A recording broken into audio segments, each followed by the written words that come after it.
여러분 안녕하십니까? 광주 MBC 뉴스투데이입니다. 먼저 오늘의 주요 뉴스입니다. 한정공대 설립 논의가 취지와 명분보다는 외형적인 부분에 치중돼 논란을 불러일으키고 있습니다. 국가보훈처가 보수 정권 시절 자행한 부당 행위를 스스로 밝혀내기 위해서 재발방지위원회를 출범시켰습니다. 임을 위한 행지국 대상이 5.18 기념식에서 빠진 배경도 조사 대상입니다. 응급 환자를 살리려다 교통신호를 위반해 사고를 낸 119 구급차 운전대원이 처벌을 받지 않게 됐습니다. 일본군 위안부 기리미를 맞아서 광주 시민단체가 굴욕적인 한일 합의를 즉각 폐기하라고 촉구했습니다. 첫 소식입니다. 한전공대를 계획대로 세울 수 있을지 민선 7기가 시작하자마자 뜨거운 쟁점으로 떠오르고 있습니다. 설립 취지와 명분보다는 대학의 규모나 입지 등 외형적인 부분만 부각되다 보니 공연한 논란만 일고 있습니다. 이계상 기자가 전해드립니다. 대통령 공약에 따라 한전공대를 세우겠다는 계획을 반대하는 청와대 국민청원이 5건에 이르고 있습니다.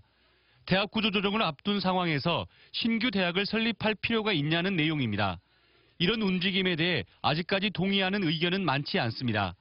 한전공대를 설립하는 일은 단순히 대학 하나를 늘리는 문제가 아니라 빛가람 에너지밸리의 성공을 담보하는 에너지 인재 육성과 직결돼 있기 때문입니다.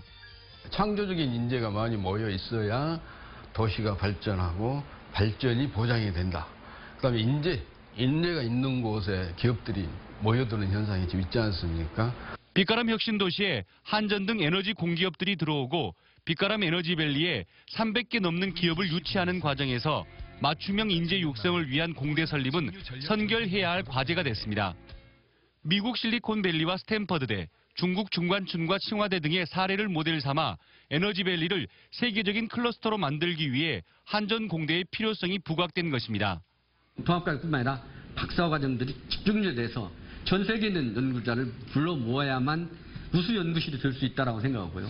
하지만 민선 7기 들어 한전공대의 개교 시기와 캠퍼스 규모 등 외형적인 문제에만 논쟁이 집중되다 보니 국책 사업으로 선정된 한전공대 설립 취지조차 주목받지 못하고 있다는 지적이 일고 있습니다. MBC 뉴스 이계상입니다.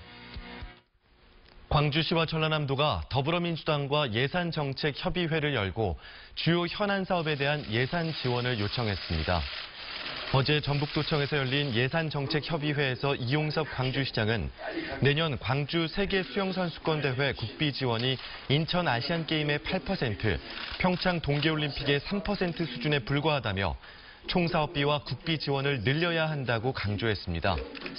김영록 전남지사는 한전공대 설립과 에너지기업 중심 국가산단 지정 등을 건의했습니다. 이용섭 광주시장이 낙하산 인사는 없다는 원칙을 재확인하며 광주 시립미술관장에 미술관 전문 경영인을 임명하겠다고 밝혔습니다. 이 시장은 다른 시도와는 달리 지역 출신 화가들이 시립미술관장을 맡으면서 긍정적 효과도 있었지만 문제도 있었다며 지역 미술계의 변화와 혁신을 위해 공모를 통해 전문 CEO를 미술관장으로 임명하겠다고 말했습니다. 현재 공석 중인 시립미술관장 공모는 오는 20일에 시작됩니다. 오늘도 뚜렷한 비 소식 없이 폭염이 계속되겠습니다. 폭염이 한 달 넘게 계속되면서 열대야도 장기화되고 있는데요. 특히 여수는 28일째, 목포는 26일째 열대야가 나타나고 있습니다. 밤낮 없이 이어지는 역대 최장기간의 이례적인 폭염이니까요. 수분 섭취 자주 해주시고 체력 관리에 더 신경 쓰셔야겠습니다. 한편 현재는 바닷물의 높이가 연중 가장 높은 기간입니다. 때문에 너울성 파도로 인해 해수면의 높이가 높으니까요. 만조시 침수 피해 없도록 각별히 주의하셔야겠습니다. 한편 광복절인 내일은 소나기 소식이 있습니다. 대기 불안정으로 인해 동부 지역에 비가 쏟아지겠는데요. 내륙에는 5에서 40mm, 동부 남해안을 중심으로는 20에서 60mm의 비가 예상됩니다. 특히 남해안 지역을 중심으로는 천둥, 번개를 동반한 강한 소나기가 쏟아질 수 있으니까요. 시설물 관리에 각별히 신경 쓰셔야겠습니다. 현재 기온 광주가 26도 보이고 있고요. 낮 기온은 36도까지 오르겠습니다. 그 밖의 지역도 35도 안팎의 낮 기온을 보이면서 오늘도 무더위가 계속되겠습니다.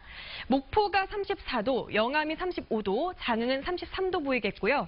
곡성과 구례가 34도, 광양도 34도를 보이겠습니다. 날씨였습니다. 국가보훈처가 이명박 박근혜 정부 시절 자행한 위법 행위와 부당 행위를 스스로 밝혀내기 위해 재발방지위원회를 꾸렸습니다. 5.18 행사 파행을 불러왔던 임을 위한 행진곡 제창 논란도 주요 조사 대상입니다. 김인정 기자입니다.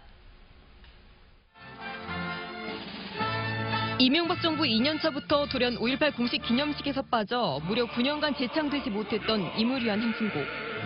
기념식은 반으로 찢기고 매해 갈등이 깊어졌지만 누가 왜 어떻게 재창을 못하게 했는지는 정확히 알 수 없었습니다. 합창을 하겠다고 하는데 왜 보훈처장이 그걸 막냔 말이에요. 2009년, 2010년, 2011년, 12년에 재창이 되지 못했습니다.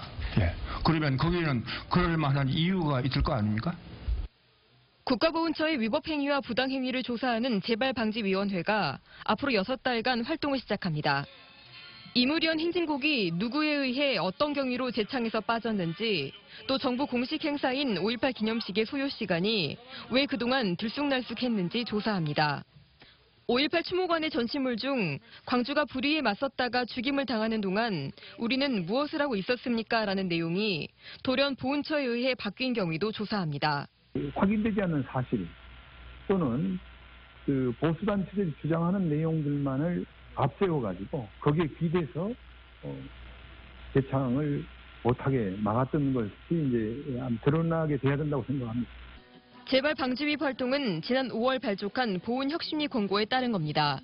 조사위원은 김양래 5.18 기념재단 이사와 오창희 인권연대 사무국장 등 6명이며 경찰 4명이 합류해 함께 조사하게 됩니다. 이명박 박근혜 정부 그리고 박승춘 전 보훈처장 체제 아래서 일었던 5.18 홀대 논란이 이번 조사로 진실의 전모를 드러내게 될지 주목됩니다. MBC 뉴스 김인정입니다. 일본군 위안부 기림일을 맞아 일본군 성노예 문제의 정의로운 해결을 위한 광주나비가 굴욕적인 한일 합의를 즉각 폐기하라고 촉구했습니다.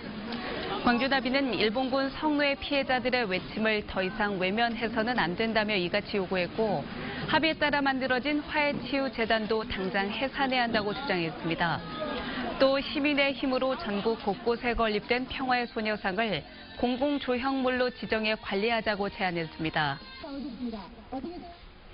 광주에서 생산된 완성차가 세계 나라에 집중 수출되고 있어서 다변화가 필요하다는 지적이 나왔습니다. 한국은행 광주전남본부가 분석한 광주울산 자동차 산업 특징과 향후 과제를 보면 지난해 광주 자동차 수출액은 60억 9천만 달러로 광주 전체 수출액의 40.7%를 차지했습니다.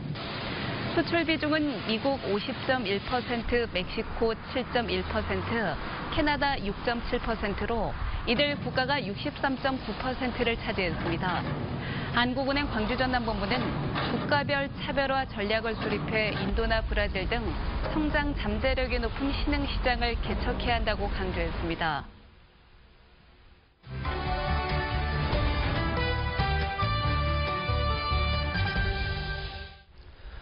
정부가 국민연금 보험료를 인상하고 수령 연령을 늦추는 방안을 검토하는 것으로 알려지면서 후폭풍이 거셉니다.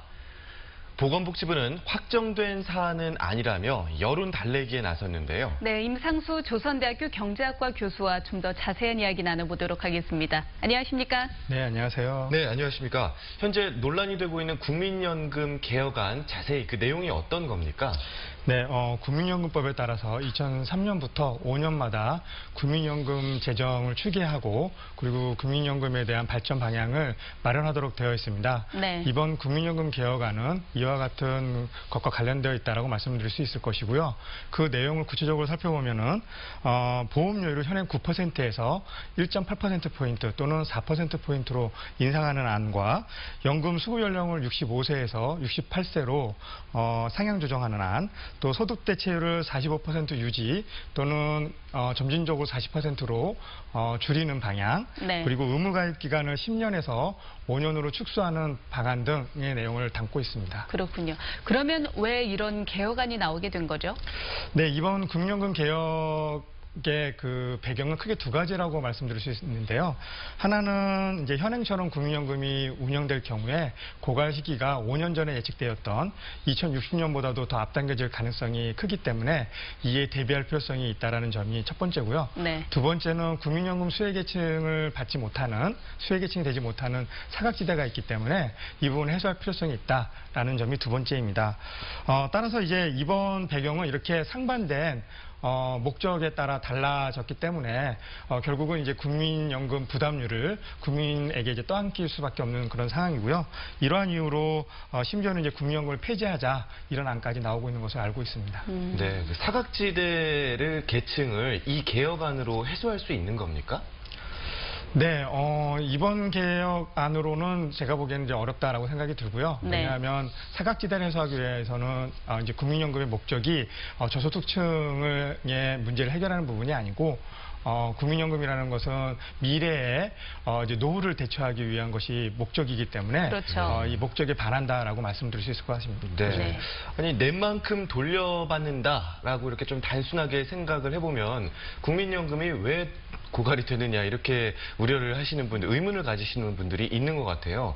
그 부분을 좀 짚어주시죠. 네, 현행 국민연금 이제 방식은 적립 방식이라고 하는데요. 이 적립 방식이라고 하는 것은 이제 일하는 시기에 이제 미래를 대비해서 보험료를 납부를 하고 이렇게 납부한 금액을 은퇴한 후에 연금으로 돌려받는 것을 말합니다. 네. 문제는 이렇게 이제 그 수급 대상의 수가 점점 더 늘어나고 있고 그리고 수급 금액이 증가하고 있기 때문에 이제 지금 적립해 놓은 기금에서 이제 빌려서 지급할 수밖에 없는 그런 상황입니다.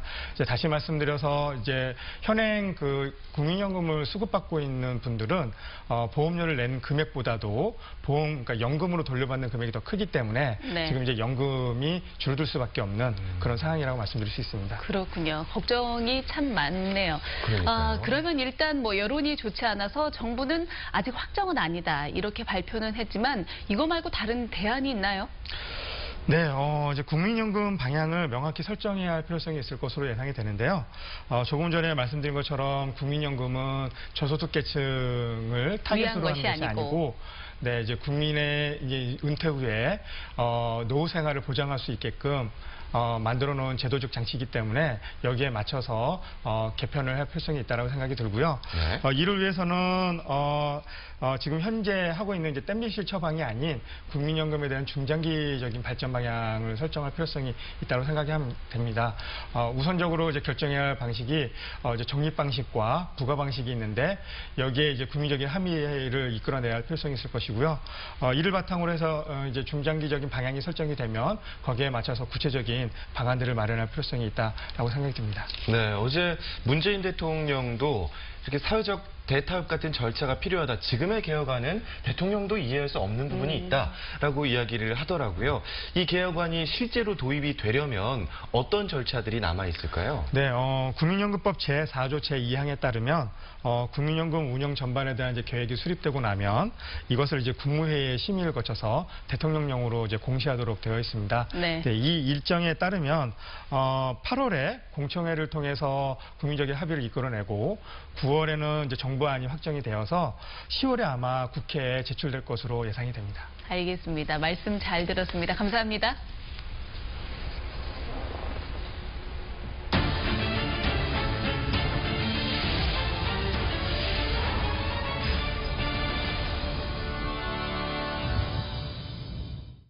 문이 열린 차량들만 노려 금품을 훔친 10대 청소년들이 경찰에 붙잡혔습니다. 차 안에 열쇠가 있으면 차를 훔쳐서 몰고 다니기도 했는데 큰 사고라도 났으면 어땠을지 아찔합니다. 우종훈 기자입니다. 문을 열어 제낀 차량이 도로를 달립니다. 양쪽 문엔 경호원인 듯한 사내들이 폼을 잡고 서 있습니다. 차량을 모는 사람도 문에 버티고 선 이들도 모두 10대 청소년들입니다. 경찰에 붙잡힌 18살 정모근 등 10대 7명은 광주와 화순 등지를 돌며 차량 7대를 훔쳐 타고 다녔습니다. 10대 청소년들은 이처럼 폭염에 창문을 다 닫아놓지 않았거나 차량 문을 완전히 잠그지 않은 차량을 주 범행 대상으로 삼았습니다. 사이드미러가 접히지 않은 차량들 중에는 차문이 잠기지 않은 차량들도 있다는 점을 노려 손전등으로 사이드미러가 접히지 않은 차량을 골라냈습니다. 차량털이 범행을 하면서 사이드미러가 접혀지지 않고 펴져 있는 차량들은 문이 잠겨 있지 않을 것으로 생각돼서 이런 식으로 차에 있는 금품을 훔치다 차량 보조키라도 있으면 그대로 몰고 달아났는데 이 와중에 뺑소니 사고를 내기도 했습니다. 성인이겠지라는 생각을 했는데 고등학생이라는 말을 듣고는 너무 놀랐지. 정말 너무 어린애들이 어떻게 그렇게 무면허로 모르는 사람이 차를 가지고 훔쳐서 달아나서. 학교 친구 사이인 정군 등이 훔친 차량과 금품은 모두 6천여만 원어치에 이릅니다. 더위 때문에 창문을 열어놓고 다니거나 차문 잠그는 것을 잊고 다니는 운전자들이 범죄의 표적이 되고 있습니다. MBC 뉴스 우종훈입니다. 응급 환자를 살리기 위해 교통신호를 위반한 구급대원들이 처벌받을 처지에 놓였다는 소식 전해드렸었죠. 경찰이 처벌을 하지 않는 쪽으로 결론을 내렸습니다. 숨진 할머니의 사인과 구급차 교통사고의 인과관계가 없다는 국과수의 소견이 결정적이었습니다. 김철원 기자입니다. 응급 환자를 싣고 가던 구급차를 승합차가 들이받은 이 사건. 튕겨나온 구급대원들이 환자를 살리기 위해 안간힘을 썼지만 90대 응급 환자는 끝내 숨졌고 사고를 낸 구급차가 신호 위반을 한 탓에 운전을 한 구급대원이 처벌을 받을 처지에 놓였습니다. 청와대 국민청원 게시판에는 구급대원을 처벌하지 말아달라는 요구가 잇따르기도 했습니다. 경찰은 수사 결과 구급대원인 38살 최모 씨에 대해 혐의가 없다고 판단하고 불기소 의견으로 사건을 검찰에 넘겼습니다.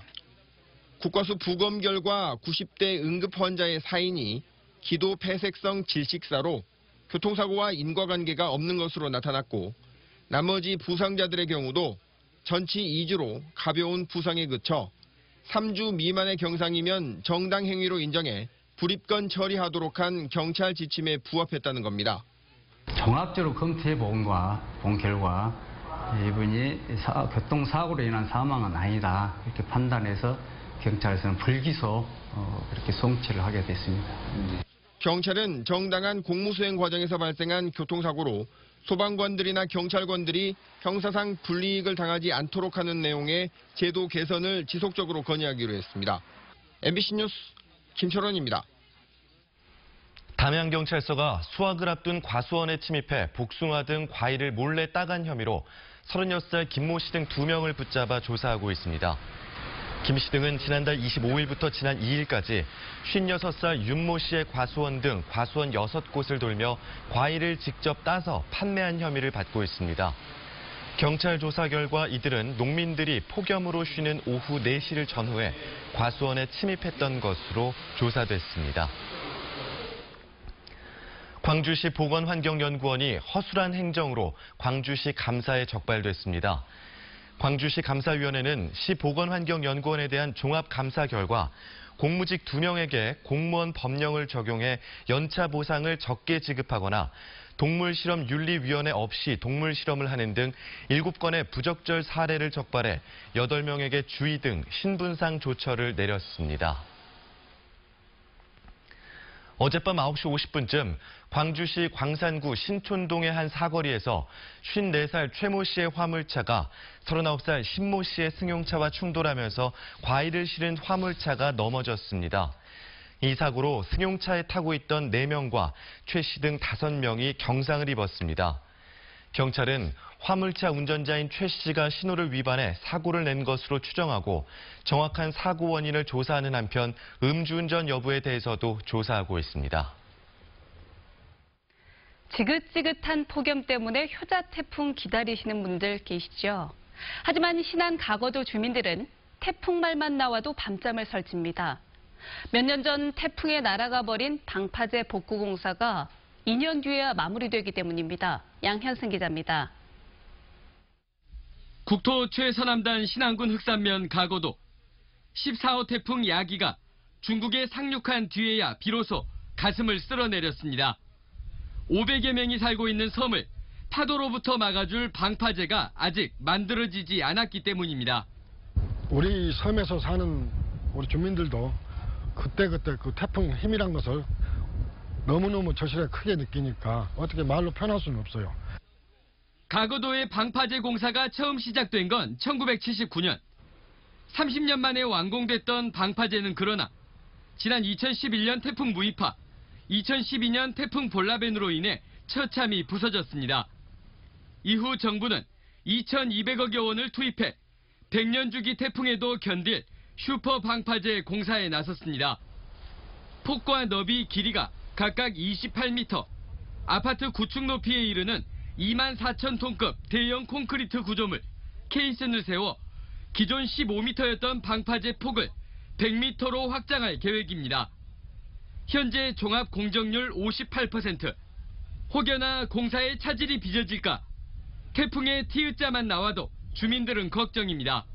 방파제 공사가 5년 동안 진행됐는데 또 태풍이 와버리면 또 방파제가 무너질 염려가 있으니까. 가거도 슈퍼 방파제는 오는 2020년 말 완공될 예정입니다. MBC 뉴스 양현승입니다. 광주시가 본 예산 대비 3,300억 원을 증액한 4조 8천억 원 규모의 제1회 추가 경정 예산안을 시의회에 제출했습니다. 주요 사업별로는 민선 7기 역점 과제인 일자리 창출을 위해 광주 청년 드림 사업에 41억 원, 첨단 실감 콘텐츠 제작 클러스터 조성에 51억 원 등을 편성했습니다. 또 내년에 열릴 세계 수영선수권대회 시설 개보수에 53억 원, 경기장 주변 도로 포장에 36억 원 등 231억 원을 반영했습니다. 이번 예산안은 오는 31일 시의회 본회의에서 처리될 예정입니다. 앞으로는 사립학교 교원들이 성범죄를 저지르면 국공립학교 교원과 같은 수위로 징계를 받게 될 것으로 보입니다. 교육부는 사립학교 교원의 경우 징계권이 학교 법인에 있어서 성폭력 사건을 저질러도 솜방망이 처벌을 받는다는 지적에 따라 사립학교법을 개정해 국공립과 같은 수준으로 징계하기로 했습니다. 또 불법 촬영에 대한 징계 기준을 신설하는 등 다양해지는 성범죄에 맞춰서 유형별로 징계 기준을 정하기로 했습니다. 농협중앙회 농가희망봉사단이 농협 전남지역본부 봉사단원들과 함께 사랑의 집 고축 행사를 열었습니다. 농가희망봉사단은 보성지역 농가 5곳을 대상으로 주택 수리와 보일러 교체 등 농가 주택 고치기 봉사활동을 펼쳤습니다. 봉사단은 농민들의 폭염 극복을 위해서 선풍기와 생수 등 생활용품을 기증했습니다. 대통령배 전국 수영대회가 닷새간의 일정을 마무리하고 어제 폐막했습니다. 광주 세계수영선수권대회 주 경기장인 광주 남부대 시립국제수영장에서 열린 이번 대회에는 전국 17개 시도 선수 1,600여 명이 참가해서 33개 대회 신기록과 2개 대회 타이 기록을 배출했습니다. 최우수 선수상은 서울체육중학교 황선우 선수가 차지했으며 광주 출신 선수들도 세부 종목에서 금은 동메달 30여 개를 따내며 좋은 성적을 기록했습니다.